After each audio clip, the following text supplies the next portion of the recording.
మహాత్ముల దివ్యానుగ్రహానికి అసాధ్యమన్నదే లేదు. రోగిని నిరోగిగా భోగిగా చేయటం దయానిధులైన మీకే చెల్లింది. తమ దివ్య హస్తాన్ని నా శిరస్సుపై ఉంచి తమ అనుగ్రహాన్ని నాపై ప్రసరించండి. తమరే సాక్షాత్ వినాయక స్వరూపులు. ఆ మాటలకు ముద్గలుడు చిరునవ్వు మోముతో రాజుని అనునయిస్తూ ఇలా అన్నాడు. నాయనా దక్ష, నా యొక్క అనుగ్రహము విశేషించేత ఇక మీదట నీకు ఎన్నడూ శత్రుభయం కలగదు.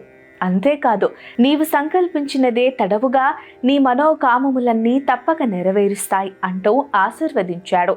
అనంతరం లెక్కలేనన్ని పాడి పశువులను అగ్రహారాలను ఆ ముద్గల మహర్షికి భక్తితో సమర్పించి ప్రణమిల్లాడు దక్షుడు. ఇతర వేద పండితులకు కూడా గోవులను, వస్త్రాలను, ధనధాన్యాలను బహుకరించాడు.